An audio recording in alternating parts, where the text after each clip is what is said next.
नमो भगवते वासुदेवाय नमः। प्यारे भक्तगणों, आज आप सभी श्रवण करेंगे सभी मनोकामना को पूर्ण करने वाली सप्तबार की प्रेत कथा। कथाओं को जो भी भक्त नियम पूर्वक प्रतिदिन श्रवण करता है उसकी सभी मनोकामना जल्द ही पूरी हो जाती है। तो आइए सबसे पहले श्रवण करेंगे सोमवार व्रत कथा। किसी नगर में एक धनी व्यापारी रहता था। दूर दूर तक उसका व्यापार फैला हुआ था। नगर के सभी लोग उस व्यापारी का सम्मान करते थे।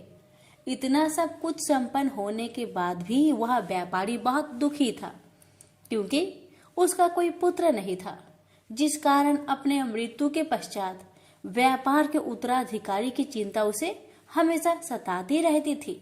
पुत्र प्राप्ति की इच्छा से व्यापारी प्रत्येक सोमवार भगवान शिव का व्रत पूजा किया करता था और शाम के समय शिव मंदिर में जाकर शिव जी के सामने घी का दीपक जलाया करता था। उसकी भक्ति देखकर माँ पार्वती प्रसन्न हो गई और भगवान शिव से उस व्यापारी की मनोकामना पूर्ण करने का निवेदन किया।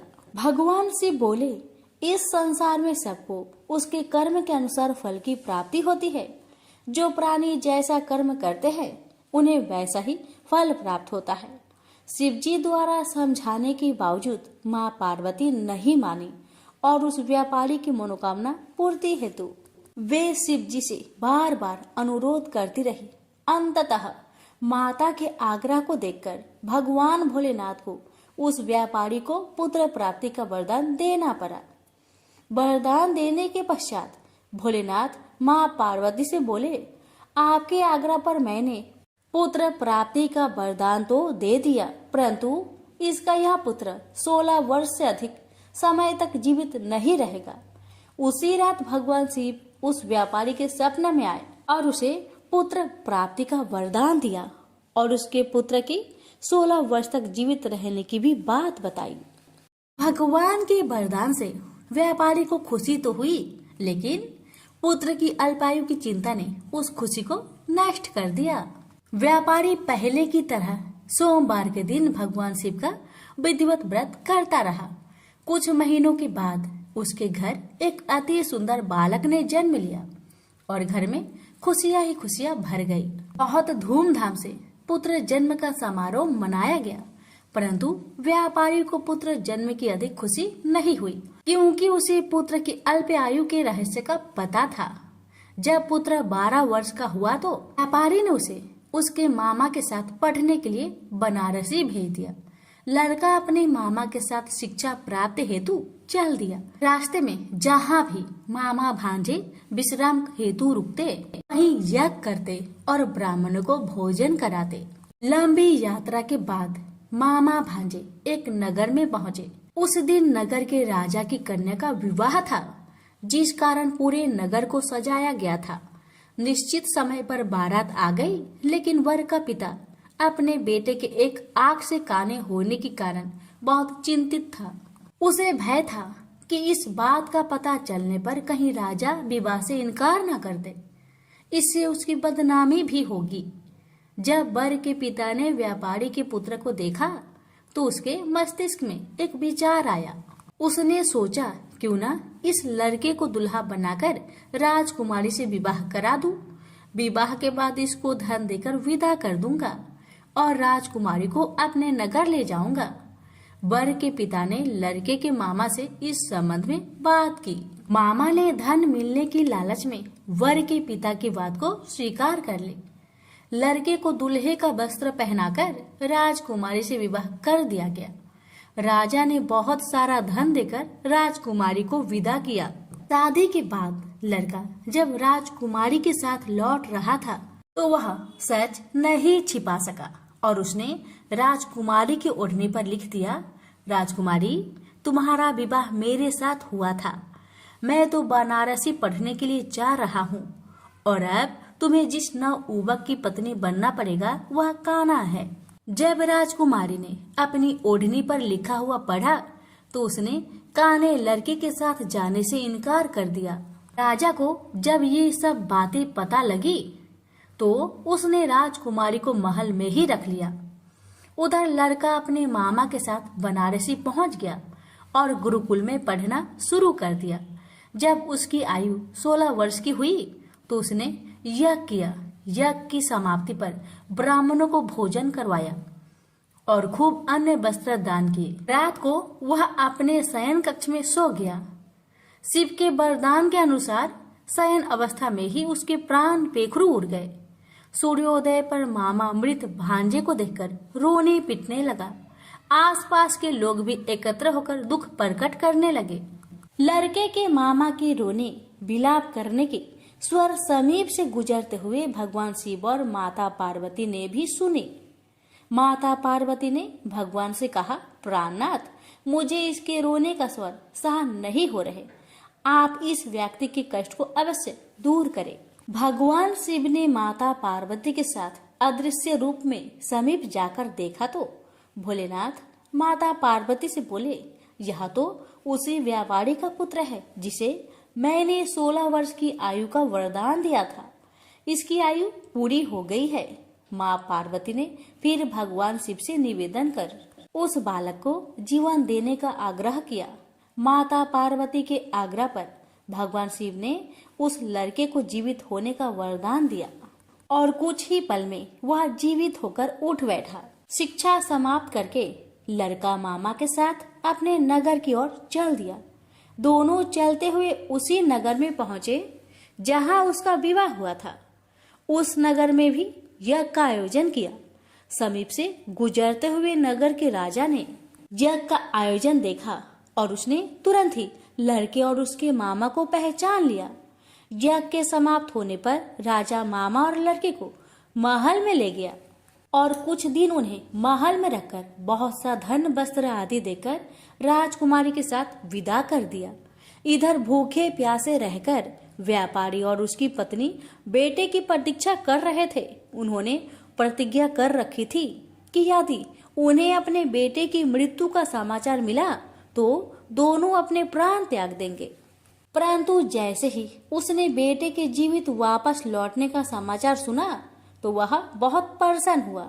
वह अपनी पत्नी और मित्रों के साथ नगर के द्वार पर पहुंचा। अपने बेटे के विवाह का समाचार सुनकर पुत्र वधू राजकुमारी को देखकर उसकी खुशी का ठिकाना न रहा। उसी रात भगवान शिव ने व्यापारी को सपने में आकर कहा, हे श्रेष्ठी, मैंने तेरे सोमवार व्रत करने और व्रत कथा सुनने से प्रसन्न होकर तेरे पुत्र को लंबी आयु प्रदान की है। पुत्र की लंबी आयु जानकर व्यापारी बहुत प्रसन्न हुआ। शिव भक्त होने तथा सोमवार का व्रत करने से व्यापारी की सभी मनोकामनाएं पूर्ण हुई। इसी प्रकार जो भक्त सोमवार का विधिवत व्रत करते हैं और व्रत कथा सुनते हैं उनकी सभी इच्छाएं पूरी होती है। हमसे बोलिए उमापति शंकर भगवान की जय। मंगलवार व्रत कथा। एक समय की बात है, एक ब्राह्मण दंपति की कोई संतान नहीं थी, जिस कारण वह बेहद दुखी थे। एक समय ब्राह्मण वन में हनुमान जी का पूजा के लिए गया। वहां उसने पूजा के साथ महावीर जी से एक पुत्र की कामना की। घर पर उसकी स्त्री भी पुत्र प्राप्ति के लिए मंगलवार का व्रत करती थी। वह मंगलवार के दिन व्रत के अंत में हनुमान जी को भोग लगाकर ही भोजन करती थी। एक बार व्रत के दिन ब्राह्मणी ना भोजन बना पाई और ना ही हनुमान जी को भोग लगा सकी। उसने प्रण किया कि वह अगले मंगलवार को ही हनुमान जी को भोग लगाकर ही भोजन करेगी। वह भूखी प्यासी 6 दिन तक पड़ी रही। मंगलवार के दिन वह बेहोश हो गई। हनुमान जी उसकी निष्ठा और लगन को देखकर प्रसन्न हुए। उन्होंने आशीर्वाद स्वरूप ब्राह्मणी को एक पुत्र दिया और कहा कि यह तुम्हारी बहुत सेवा करेगा। बालक को पाकर ब्राह्मणी अति प्रसन्न हुई। उसने बालक का नाम मंगल रखा। कुछ समय उपरांत जब ब्राह्मण घर आया तो बालक को देखकर पूछा कि वह कौन है। पत्नी बोली कि मंगलवार व्रत से प्रसन्न होकर हनुमान जी ने उसे यह बालक दिया है। ब्राह्मण को अपनी पत्नी की बात पर विश्वास नहीं हुआ। एक दिन मौका देख ब्राह्मण ने बालक को कुएं में गिरा दिया। घर पर लौटने पर ब्राह्मणी ने पूछा कि मंगल कहाँ है। तभी पीछे से मंगल मुस्कुराकर घर आ गया। उसे वापस देखकर ब्राह्मण आश्चर्यचकित रह गया। रात को हनुमान जी ने उसे सपने में दर्शन दिए। और बताया कि यह पुत्र उसे उन्होंने ही दिया है। ब्राह्मण सत्य जानकर बहुत खुश हुआ। इसके बाद ब्राह्मण दंपति प्रत्येक मंगलवार को व्रत रखने लगे। जो मनुष्य मंगलवार व्रत कथा को पढ़ता या सुनाता है और नियम से व्रत रखता है, उसे हनुमान जी की कृपा से सब कष्ट दूर होकर सर्व सुख प्राप्त होता है और हनुमान जी की दया के पात्र बनते हैं। प्रेम से बोलिए पवन पुत्र हनुमान की जय। एक समय की बात है, एक व्यक्ति का विवाह हुई। कई वर्ष बीत गए। विवाह के बाद उसकी पत्नी एक बार अपने मायके गई हुई थी। पत्नी के मायके में रहने के कई दिनों बाद उसका पति अपनी पत्नी को विदा करवाने के लिए ससुराल पहुंचा। ससुराल में कुछ दिन तक रहने के बाद वह पत्नी को मायके से विदा कराने की बात अपने सास ससुर से कही। बुधवार का दिन होने के कारण उसके सास ससुर ने कहा कि इस दिन बेटी ससुराल नहीं जा सकती, इस कारण विदाई नहीं हो सकती है। लेकिन वह व्यक्ति नहीं माना और अपनी पत्नी को मायके से विदा कराकर अपने घर की तरफ चल दिया। रास्ते में जाते वक्त पत्नी को बहुत तेज प्यास लगी। तब पानी की तलाश में इधर उधर भटकने लगा। काफी देर के बाद जब वह पानी लेकर वापस लौटा तो उसने देखा कि पत्नी के पास उसी के वेशभूषा में कोई अन्य व्यक्ति पत्नी के संग बैठकर बातें करता हुआ दिखाई दिया। दोनों व्यक्ति आपस में लड़ने लगे। पहले व्यक्ति ने गुस्से में दूसरे व्यक्ति से पूछना लगा कि वह कौन और क्यों उसकी पत्नी के साथ बैठकर बातें कर रहा है। फिर आपस में लड़ने लगे। दूसरे व्यक्ति ने कहा, यह मेरी पत्नी है। दोनों के बीच भयानक लड़ाई होने लगी। तब वहां पर कुछ सिपाही आ गए और स्त्री से उसके असली पति के बारे में पूछने लगे। दोनों व्यक्ति को देखकर स्त्री हैरान हो गई कि कौन मेरा पति है। वह दुविधा में पड़ गई क्योंकि दोनों एक जैसे ही लग रहे थे। तब पहला व्यक्ति परेशान होकर मन में कहा कि भगवान, ये आपकी कैसे लीला है। तभी आकाशवाणी हुई कि बुधवार के दिन पत्नी को विदा करवाकर नहीं ले जाना चाहिए था। यह सब सुनकर पहला व्यक्ति समझ गया कि यह भगवान बुद्ध की लीला है। फिर वह व्यक्ति बुद्धदेव से प्रार्थना करने लगा और क्षमा मांगने लगा। फिर फौरन ही बुद्धदेव अंतर्ध्यान हो गए और उस व्यक्ति को अपनी पत्नी मिल गई। तभी से हर दिन बुधवार के दिन भगवान गणेश की पूजा होने लगी। प्रेम से बोले बुद्धदेव की जय हो, गणेश महाराज की जय हो। प्राचीन समय की बात है। एक नगर में एक बड़ा व्यापारी रहता था। वह जहाजों में माल लदवाकर दूसरे देशों में भेजा करता था। वह जिस प्रकार अधिक धन कमाता था, उसी प्रकार जी खोलकर दान भी करता था। परंतु उसकी पत्नी अत्यंत कंजूस थी। वह किसी को एक दमड़ी भी दान नहीं देती थी। एक बार सेठ जब दूसरे देश व्यापार करने गया तो पीछे से बृहस्पति भगवान साधु का वेश धारण करके व्यापारी की पत्नी के समक्ष उपस्थित हुए और भिक्षा मांगने लगे।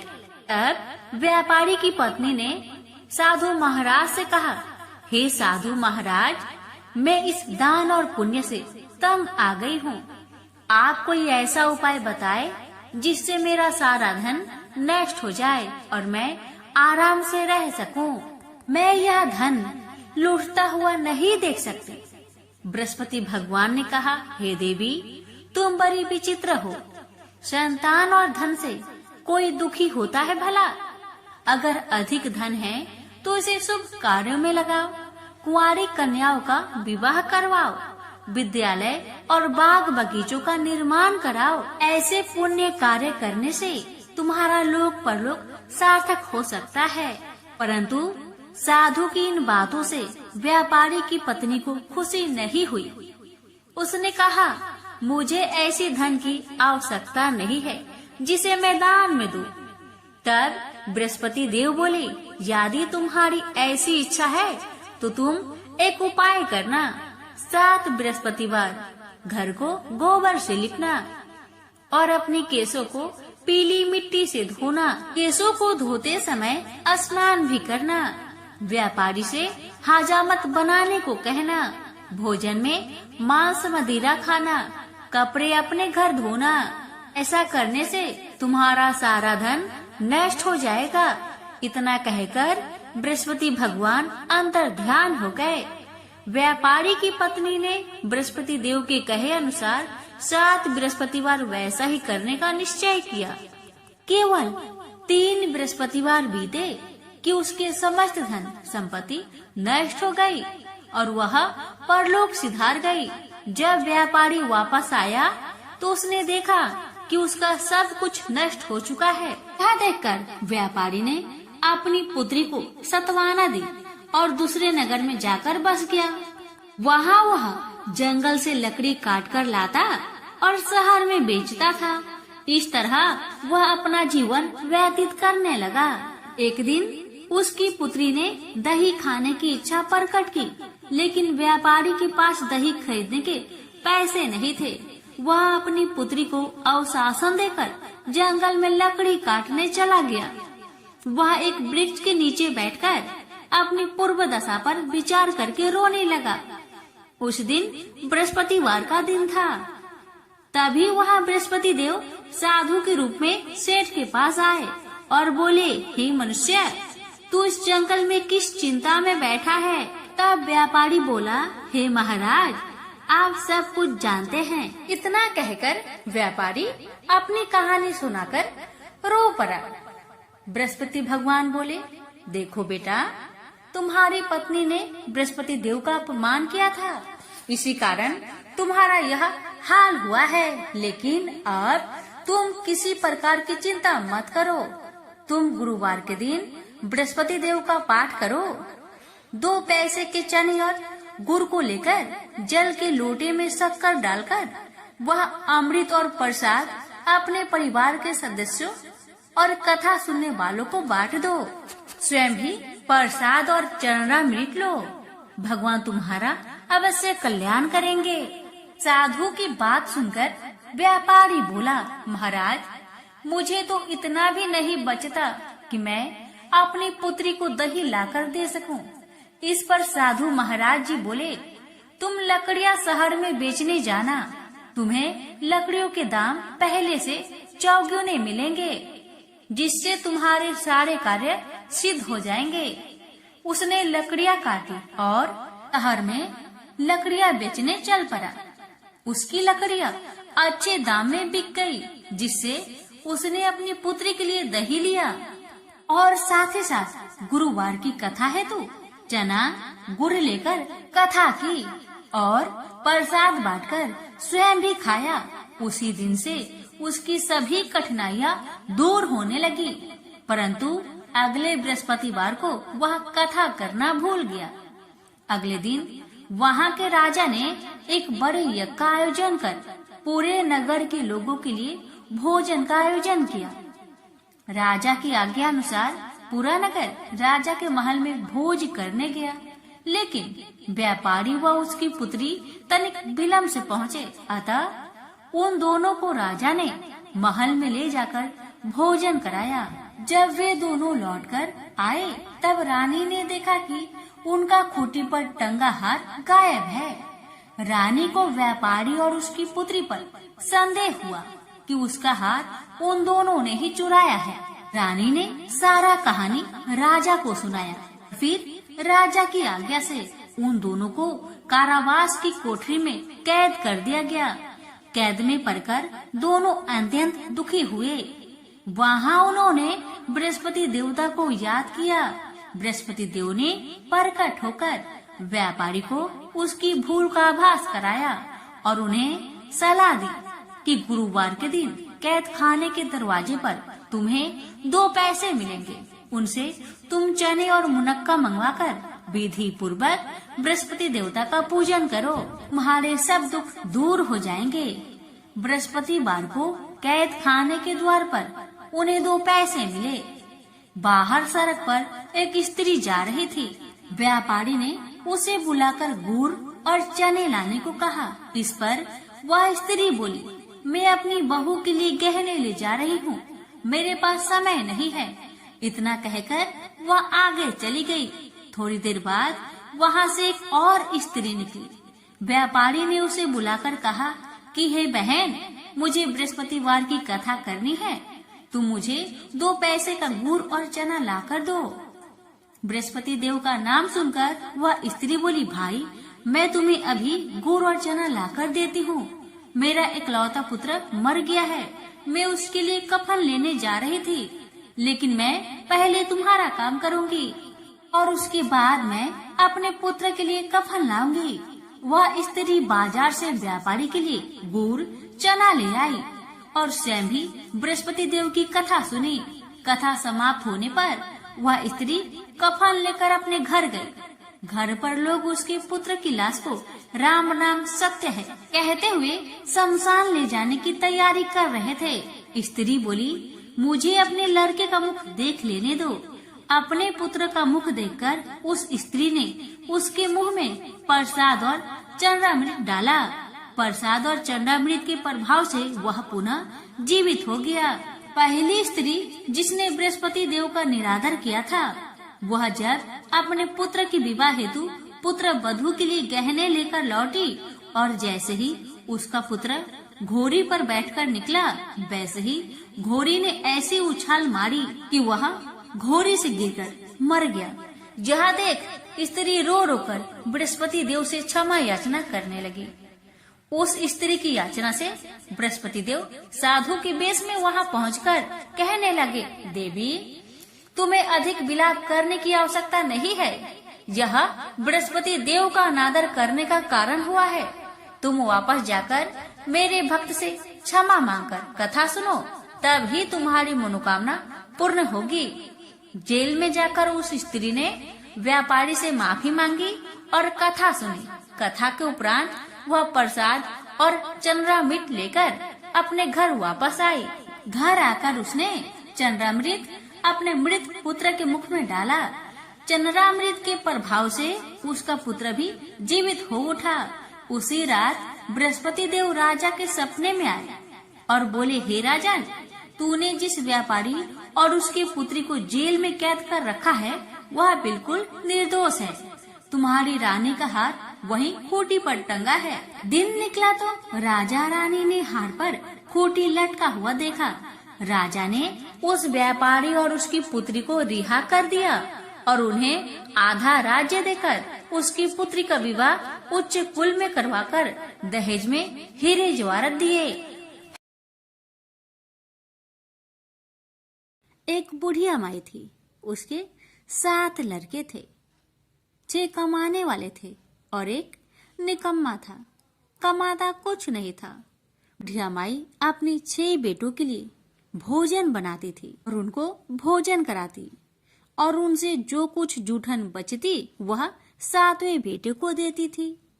एक दिन 7वां बेटा अपनी पत्नी से बोला, देखो मेरी माँ को मुझ पर कितना प्रेम है। वह बोली, क्यों नहीं, सबका जो जूठा तुमको खिलाती है। वह बोला, ऐसा नहीं हो सकता। मैं जब तक अपनी आंखों से ना देख लूं, मैं मान नहीं सकता कि मेरी माँ मेरे साथ ऐसा कर सकती है। कुछ दिन बाद त्योहार आया। घर में 7 प्रकार के भोजन और चूरमे के लड्डू बने। अब सबसे छोटे लड़के ने यानी कि 7वें लड़के ने अपना सिर दुखने का बहाना बनाया और पतला चादर ओढ़कर रसोई घर में सो गया, ये देखने के लिए कि मेरी माँ मुझे जूठे भोजन देती है या फिर बनाई हुई ताजी भोजन देती है। लड़का झूठ मूठ का सोने के नाटक करके रसोई घर में सोया हुआ है। वह पतले चादर के अंदर से सब कुछ देख रहा था। तभी 6 भाई भोजन करने आए।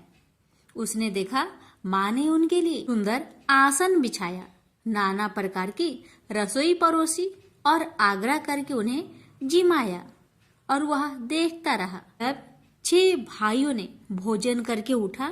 तब माँ ने क्या किया कि उनकी बची हुई भोजन, जूठी भोजन थालियों में से इकट्ठा करके सभी लड्डुओं के टुकड़ों को उठाकर एक लड्डू बनाया और सभी जूठन को साफ करके बुढ़िया ने अपने सबसे छोटे लड़के को पुकारा, बेटा 6 भाई भोजन करके चले गए, अब तू ही बाकी है, उठ और खाना खा ले।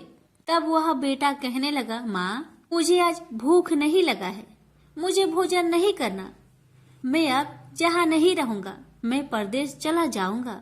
अपने बेटे की बातें सुन माँ ने कहा, बेटा तू कल जाना चाहता है ना, कल क्यों जाएगा, तुम आज ही चला जा। तब बेटा बोला, हाँ माँ मैं आज ही चला जा रहा हूँ। यह कहकर वह घर से निकल गया। चलते समय पत्नी की याद आई, वह गौशाला में उपले थाप रही थी।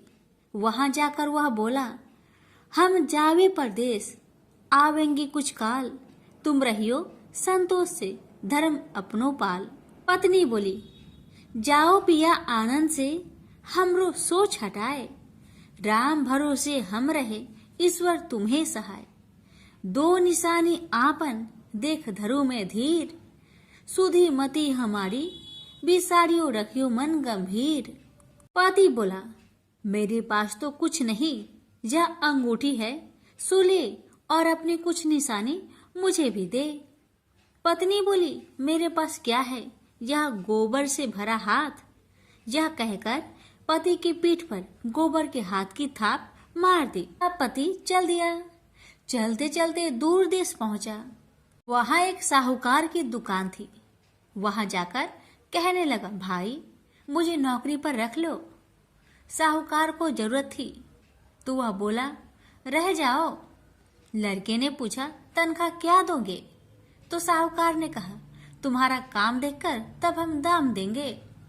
साहूकार की नौकरी मिली।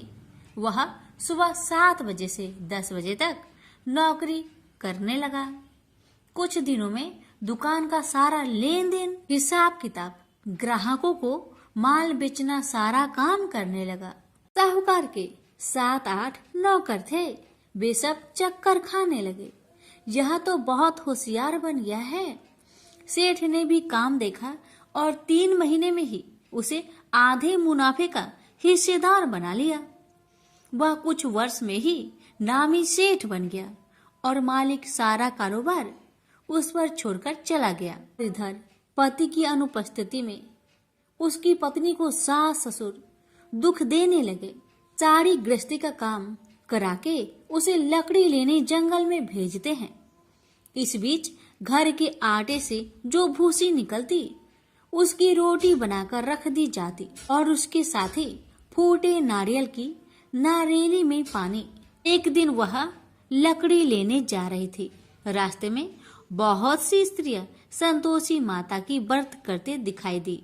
वह लड़की खड़ी होकर कथा सुनने लगी और पूछा, बहनों तुम किस देवता की व्रत करती हो और उसके करने से क्या फल मिलता है? यदि तुम इस व्रत का विधान मुझे समझाकर कहोगी तो मैं तुम्हारा बड़ा एहसान मानूंगी। तब उनमें से एक स्त्री बोली, सुनो बहन, यह संतोषी माता का व्रत है। इसके करने से निर्धनता, दरिद्रता का नाश होता है और जो कुछ मन में कामना हो सब संतोषी माता की कृपा से पूरी होती है। तब उसने उससे व्रत की विधि पूछी।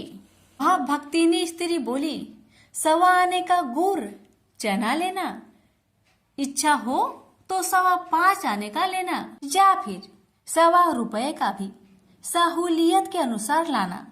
बिना परेशानी और श्रद्धा व प्रेम से जितना भी बन पड़े 1.25 लेना। प्रत्येक शुक्रवार को निराहार रहकर कथा सुनना। इसके बीच कर्म टूटे नहीं, लगातार नियम पालन करते रहना। सुनने वाला कोई ना मिले तो घी का दीपक जला उसके आगे या जल के पात्र के सामने रखकर कथा कहना। जब कार्य सिद्ध ना हो नियम का पालन करना और कार्य सिद्ध हो जाने पर व्रत का उद्यापन करना। 3 मास में माता फल पूरा करती है। यदि किसी के ग्रह खोटे भी हो तो भी माता वर्ष भर में कार्य सिद्ध करती है।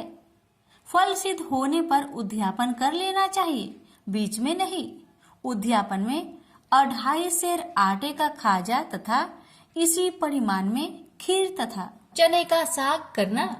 8 लड़कों को भोजन कराना, जहाँ तक मिले देवर जेठ भाई बंधु के हो, न मिले तो रिश्तेदारों और पास पड़ोसियों को बुलाना, उन्हें भोजन करा, यथाशक्ति दक्षिणा दे, माता का नियम पूरा करना, उस दिन घर में खटाई न खाना।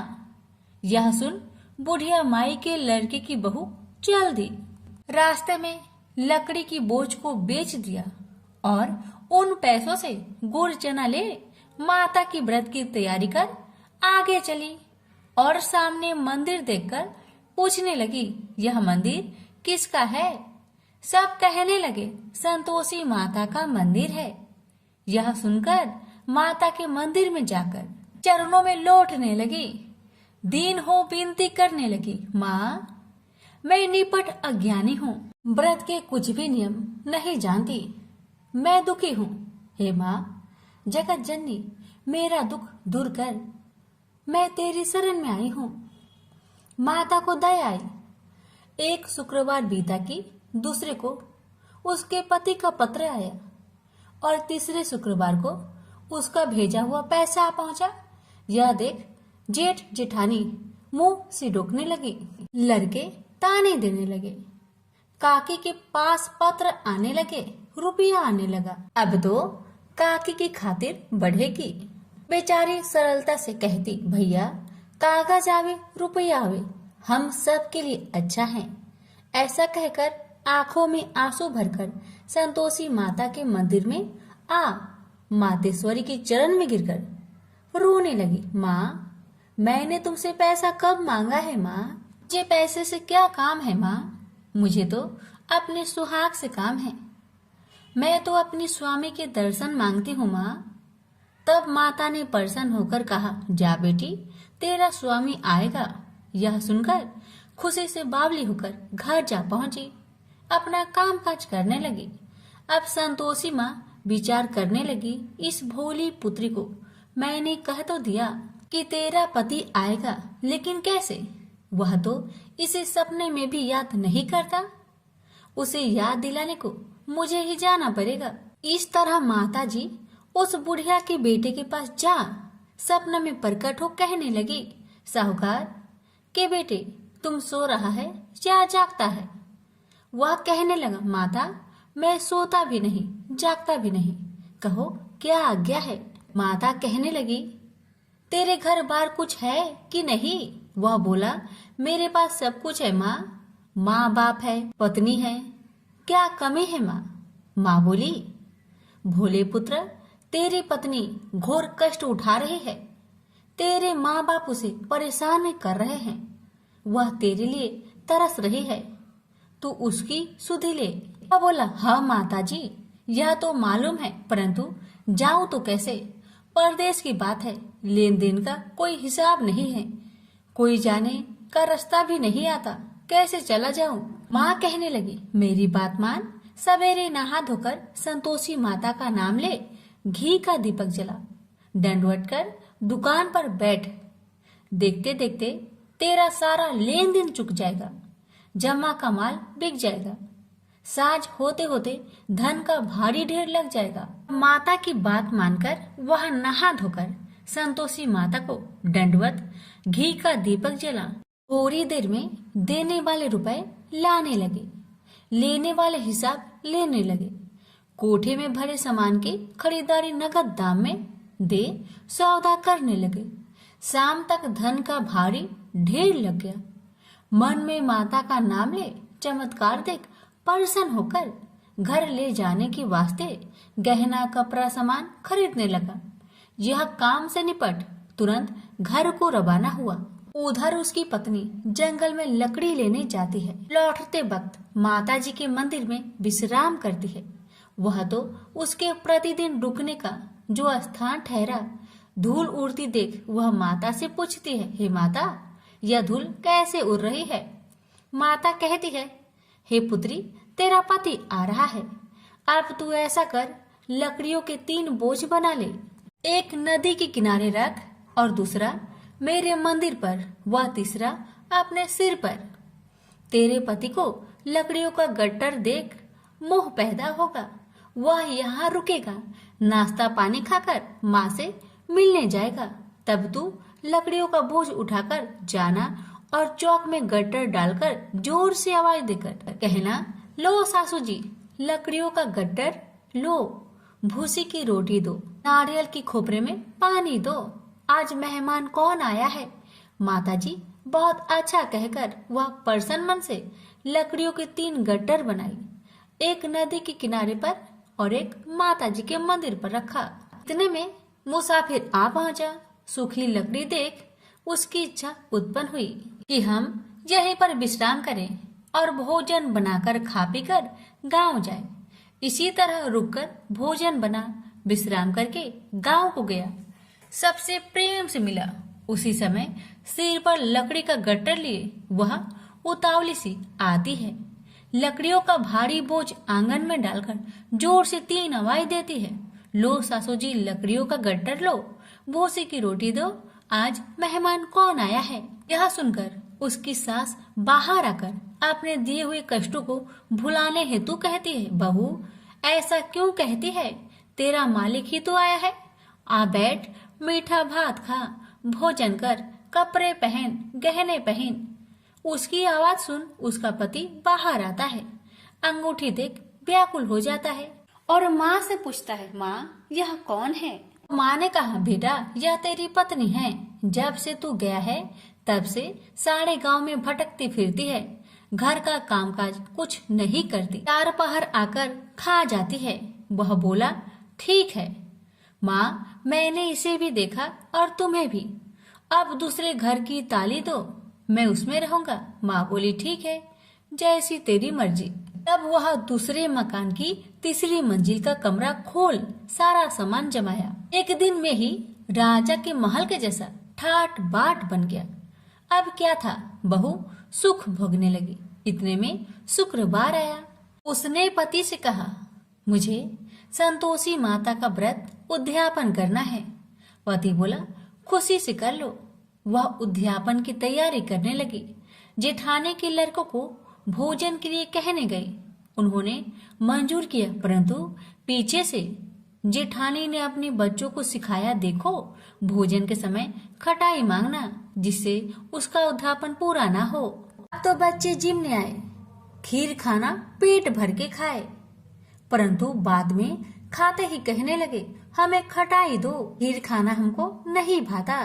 देखकर आरुचि होती है। वह कहने लगी, भाई खटाई किसी को नहीं दी जाएगी, यह माँ संतोषी का प्रसाद है। लड़के उठ खड़े हुए, बोले, पैसे लाओ। भोली बहू कुछ जानती नहीं थी, वह उन बालकों को पैसे दे दिए। लड़के उसी समय हट करके इमली खटाई ले खाने लगे। यह देखकर बहू पर माताजी ने कोप किया। राजा के दूत उसके पति को पकड़कर ले गए। जेठ जेठानी मन माने वचन कहने लगे, लूट लूट कर धन इकट्ठा कर लाया है, अब सब मालूम पड़ जाएगा जब जेल की मार खाएगा। बहू से यह सहन नहीं हुआ। रोती हुई बहू माताजी के मंदिर गई। कहने लगी, हे माता, तुमने क्या किया। हंसाकर अब भक्तों को रुलाने लगी। माता बोली, बेटी तूने उद्यापन करके मेरा व्रत भंग किया है। वह कहने लगी, माता मैंने कुछ अपराध किया है क्या। मैंने तो भूल से लड़कों को पैसे दे दिए थे, मुझे क्षमा करो, मैं फिर तुम्हारा उद्यापन करूंगी। माँ बोली, अब भूल मत करना। माँ कहती है, अब भूल नहीं होगी, अब बतलाओ वो कैसे आएंगे। माँ बोली, जा पुत्री, तेरा पति तुझे रास्ते में आता मिलेगा। वह निकली, राह में पति आता मिला। वही पूछी, कहाँ गए थे। वह कहने लगा, इतना धन जो जमाया है उसका टैक्स राजा ने मांगा था, वह भरने गया था। वह प्रसन्न हो बोली, भला हुआ, अब घर को चलो। कुछ दिन बाद फिर शुक्रवार आया। फिर वह बोली, मुझे माता का उद्यापन करना है। पति ने कहा, करो। पत्नी फिर जेठ के लड़कों को भोजन को कहने गई। ठानी ने 1-2 बातें सुनाई। सब लड़कों को सिखाने लगी, तुम सब लोग पहले ही खटाई मांगना। लड़के भोजन से पहले कहने लगे, हमें खीर नहीं खाना, हमारा जी बिगड़ता है, कुछ खटाई खाने को दो। वह बोली, खटाई किसी को नहीं मिलेगा, आना हो तो आओ। वह ब्राह्मण के लड़के को लाकर भोजन कराने लगी। यथाशक्ति दक्षिणा की जगह एक एक फल उन्हें दिया। संतोषी माता प्रसन्न हुई। माता की कृपा होते ही 9वें मास में उसके चंद्रमा के समान सुंदर पुत्र प्राप्त हुआ। पुत्र को पाकर प्रतिदिन माता जी के मंदिर में जाने लगी। माँ ने सोचा, यह रोज आती है, आज क्यों न आई, इसके घर चलो। यह विचार कर माता ने भयानक रूप बनाया। गुड़ चने से सना मुख, ऊपर सूर्य के समान होठ, उस पर मक्खियां भीन भीन कर रही थी। दहली पर पैर रखते ही उसकी सास चिल्लाई, देखो रे देखो, कोई चुड़ैल डाकिन चली आ रही है। लड़कों, इसे भगाओ, नहीं तो किसी को खा जाएगी। लड़के भागने लगे, चिल्लाकर खिड़की बंद करने लगे। बहू रोशनदान में देख रही थी। प्रसन्नता से पगली बन चिल्लाने लगी, आज मेरी माँ मेरे घर आई है, आज मेरी माता मेरे घर आई है। वह बच्चों को दूध पीने से हटाती थी। इतने में सास का क्रोध फट पड़ा। वह बोली, क्यों उतावली हुई है, बच्चे को पटक दिया। इतने में माँ के प्रताप से लड़के ही लड़के नजर आने लगे। वह बोली, माँ, जिसका मैं व्रत करती हूँ, यह वही संतोषी माता है। सबने माता जी के चरण पकड़ लिए और विनती कर कहने लगे, हे माता, हम मूर्ख हैं, अज्ञानी हैं, तुम्हारे व्रत की विधि हम नहीं जानते। व्रत भंग कर हमने बड़ा अपराध किया है।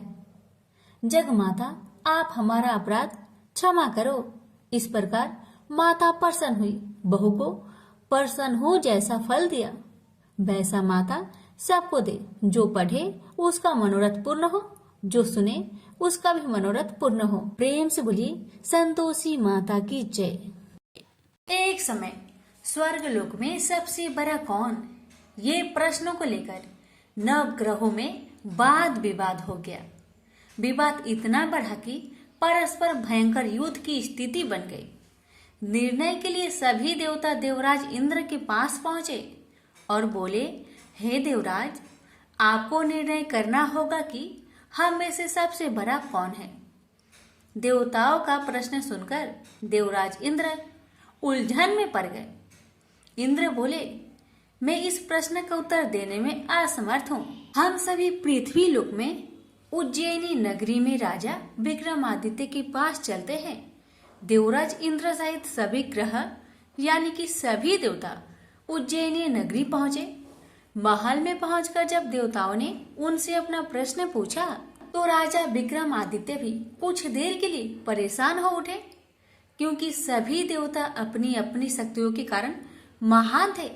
किसी को भी छोटा बताना या बड़ा कह देना उनके क्रोध के प्रकोप से भयंकर हानि पहुंच सकती थी।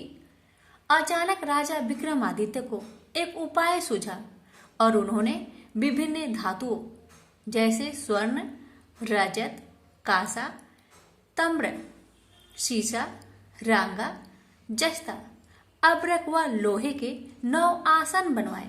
धातुओं के गुण के अनुसार सभी आसनों को एक दूसरे के पीछे रखकर उन्होंने देवताओं को अपने अपने सिंहासन पर बैठने को कहा।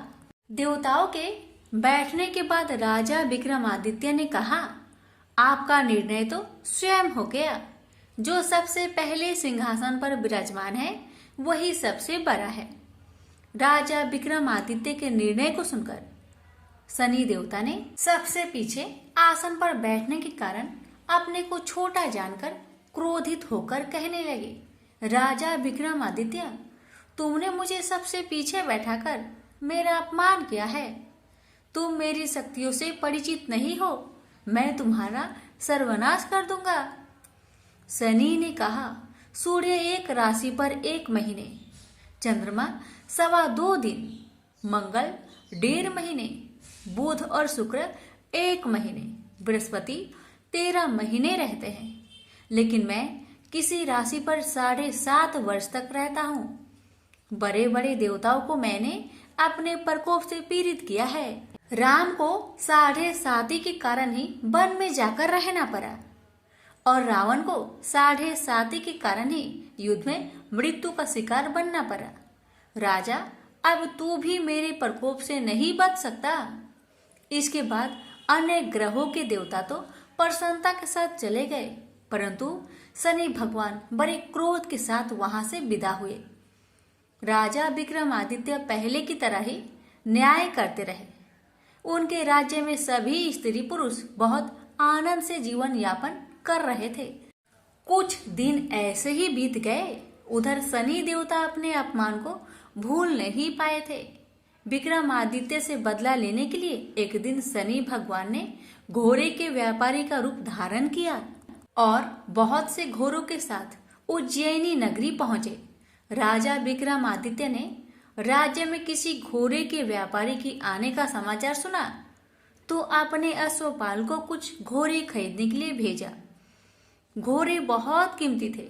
अश्वपाल ने जब वापस लौटकर इस संबंध में बताया तो राजा विक्रमादित्य ने स्वयं आकर एक सुंदर व शक्तिशाली घोड़े को पसंद किया। घोड़े की चाल देखने के लिए राजा उस घोड़े पर सवार हुए तो वह घोड़ा बिजली की गति से दौड़ पड़ा। तेजी से दौड़ता घोड़ा राजा को दूर एक जंगल में ले गया और फिर राजा को वहां गिराकर जंगल में कहीं गायब हो गया। राजा अपने नगर को लौटने के लिए जंगल में भटकने लगा, लेकिन उन्हें लौटने का कोई रास्ता नहीं मिला। राजा को भूख प्यास लगाई। बहुत घूमने पर उसे एक चरवाहा मिला। राजा ने उससे पानी मांगा। पानी पीकर राजा ने उस चरवाहे को अपनी अंगूठी दे दी। फिर उससे रास्ता पूछकर वह जंगल से निकलकर पास के नगर में पहुंचा। राजा ने एक सेठ की दुकान पर बैठकर कुछ देर आराम किया। उस सेठ ने राजा से बातचीत की तो राजा ने उसे बताया कि मैं उज्जैनी नगरी से आया हूँ। राजा के कुछ देर दुकान पर बैठने से सेठ जी की बहुत बिक्री हुई। सेठ ने राजा को बहुत भाग्यवान समझा और खुश होकर उसे अपने घर भोजन के लिए ले गया। सेठ के घर में सोने का एक हार खूंटी पर लटका हुआ था। राजा को उस कमरे में छोड़कर सेठ कुछ देर के लिए बाहर गया। तभी एक आश्चर्यजनक घटना घटी। राजा को देखते ही देखते सोने के उस हार को खूंटी ने निकल गई। सेठ ने कमरे में लौटकर हार को गायब देखा तो चोरी का संदेह राजा पर किया, क्योंकि उस कमरे में राजा ही अकेले बैठा था। सेठ ने अपने नौकरों से कहा कि इस परदेसी को रस्सियों से बांधकर नगर के राजा के पास ले चलो। राजा ने विक्रमादित्य से हार के बारे में पूछा तो उन्होंने बताया कि मेरे आंखों के ही सामने खूंटी ने उस हार को निगल लिया था। विक्रमादित्य की बात को सुनकर राजा बहुत क्रोध से भर गए। उन्हें लगा विक्रमादित्य झूठ कह रहे हैं, इसलिए राजा ने क्रोधित होकर चोरी करने के अपराध में विक्रमादित्य के हाथ पांव काटने की आदेश दे दिया। राजा विक्रमादित्य के हाथ पांव काटकर उसे नगर के सड़क पर छोड़ दिया गया। कुछ दिन बाद एक तेली उसे उठाकर अपने घर ले गया और उसे अपने कोल्हू पर बैठा दिया। राजा आवाज देकर बैलों को हाँकता रहता। इस तरह तेली का बैल चलता रहा और राजा को भोजन मिलता रहा। शनि देव के प्रकोप के साधे साथी पूरी होने पर वर्षा ऋतु प्रारंभ हुई। राजा विक्रमादित्य एक रात मेघ मल्हार गा रहे थे कि तभी नगर के राजा की लड़की राजकुमारी मोहिनी रथ पर सवार उस तेली के घर के पास से गुजर रही थी। उसने मेघ मल्हार सुना तो उसे बहुत अच्छा लगा और दासी को भेजकर गाने वाले को बुला लाने को कहा। दासी ने लौटकर राजकुमारी को अपंग राजा के बारे में सब कुछ बता दिया। राजकुमारी उसके मेघ मल्हार से बहुत मोहित हुई थी, अतः उसने सब कुछ जानकर भी अपंग राजा से विवाह करने का निश्चय कर लिया। राजकुमारी ने अपने माता पिता से जब यह बात कही तो वे हैरान रह गए। रानी ने मोहिनी को समझाया, बेटी तेरे भाग्य में तो किसी राजा की रानी होना लिखा है, फिर तू उस अपंग से विवाह करके अपने पांव पर कुल्हाड़ी क्यों मार रही हो। राजकुमारी ने अपनी जिद्दी नहीं छोड़ी। अपनी जिद्दी पूरी करने के लिए उसने भोजन करना तक छोड़ दिया और प्राण त्याग देने का निश्चय कर लिया। आखिर राजा रानी को विवश होकर अपंग विक्रमादित्य से राजकुमारी का विवाह करना पड़ा। विवाह के बाद राजा विक्रमादित्य और राजकुमारी तेली के घर रहने लगे। उसी रात सपने में शनि भगवान ने राजा से कहा, राजा तुमने मेरा प्रकोप देख लिया, मैंने तुम्हें अपने अपमान का दंड दिया है। राजा ने शनि भगवान से हाथ जोड़कर क्षमा प्रार्थना की कि हे भगवान, आपने जितना दुख मुझे दिया अन्य किसी को ना देना। शनि भगवान ने कुछ सोचकर कहा, राजा मैं तुम्हारी प्रार्थना स्वीकार करता हूँ। जो कोई स्त्री पुरुष मेरा पूजा करेगा, शनिवार को व्रत करके मेरी व्रत कथा सुनेगा, उस पर मेरी अनुकंपा सदा बनी रहेगी। प्रातःकाल राजा विक्रमादित्य की नींद खुली तो उसने अपने हाथ पांव देखकर राजा को बहुत खुशी हुई। उसने मन ही मन शनि भगवान को प्रणाम किया। राजकुमारी भी राजा के हाथ पांव सही सलामत देखकर आश्चर्य में डूब गई। तब राजा विक्रमादित्य ने अपना परिचय देते हुए शनि भगवान की प्रकोप की सारी कहानी सुनाई। सेठ को जब इस बात का पता चला तो दौड़ता हुआ तेली के घर पहुंचा और राजा के चरणों में गिरकर क्षमा मांगने लगा। राजा ने उसे क्षमा कर दिया क्योंकि यह सब तो शनि भगवान के प्रकोप से हुआ था। सेठ राजा को अपने घर ले गया और उसे भोजन कराया। भोजन करते समय वहां एक अनोखी घटना घटी। सबके देखते देखते उस खुटी ने हार को उगल दिया। सेठ जी ने अपनी बेटी का विवाह भी राजा के साथ कर दिया और बहुत से स्वर्ण आभूषण धन आदि देकर राजा को विदा किया। राजा विक्रमादित्य राजकुमारी मोहिनी और सेठ के साथ उज्जैनी पहुंचे तो नगरवासियों ने हर्ष से उनका स्वागत किया। अगले दिन राजा विक्रमादित्य ने पूरे राज्य में घोषणा कराई कि शनिदेव सब देवों से सर्वश्रेष्ठ हैं। प्रत्येक स्त्री पुरुष शनिवार का उनको व्रत करे और व्रत कथा अवश्य सुने। राजा विक्रमादित्य की घोषणा से शनिदेव बहुत प्रसन्न हुए। शनिवार का व्रत करने और व्रत कथा सुनने के कारण सभी लोगों की मनोकामनाएं शनिदेव की अनुकंपा से पूरी होने लगी। सभी लोग आनंद पूर्वक रहने लगे। प्रेम से बोलिए शनि महाराज की जय।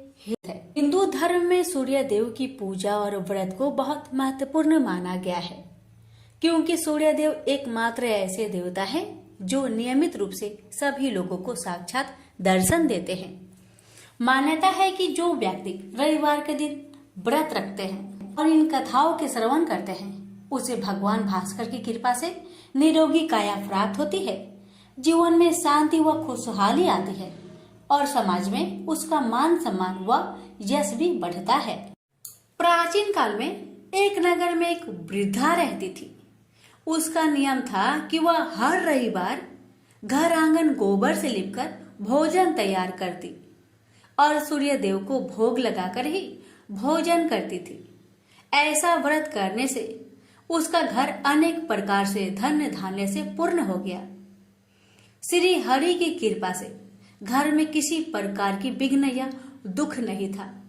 सब प्रकार से घर में आनंद रहता था। इस तरह कुछ दिन बीत जाने पर उसकी एक पड़ोसन जिसकी गौ का गोबर वह वृद्ध लाया करती थी विचार करने लगी कि यह वृद्ध सर्वदा मेरी गौ का गोबर ले जाती है, इसलिए अपनी गौ को घर के भीतर बांधने लगे। वृद्धा को गोबर न मिलने से रविवार के दिन अपने घर को न लिप सकी, इसलिए उसने न तो भोजन बनाया न भगवान को भोग लगाया तथा स्वयं भी उसने भोजन नहीं किया। इस प्रकार उसने निराहार व्रत किया। रात्रि हो गई और वह भूखी सो गई।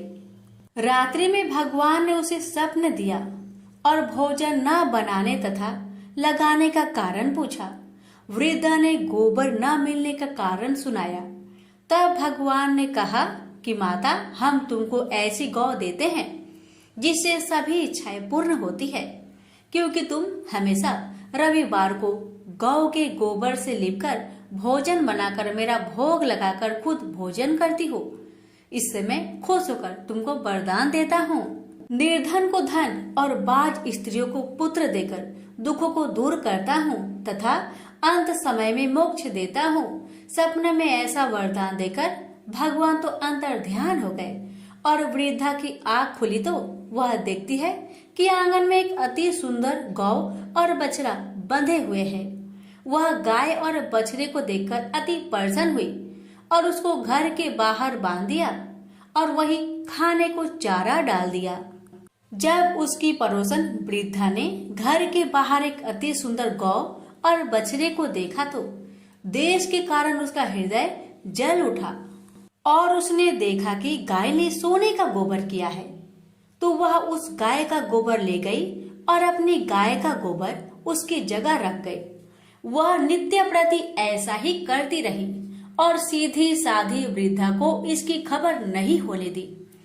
तब सर्वव्यापी ईश्वर ने सोचा कि चालाक पड़ोसन के कर्म से वृद्धा ठगी जा रही है, तो ईश्वर ने संध्या के समय अपनी माया से बड़े जोर की आंधी चला दी।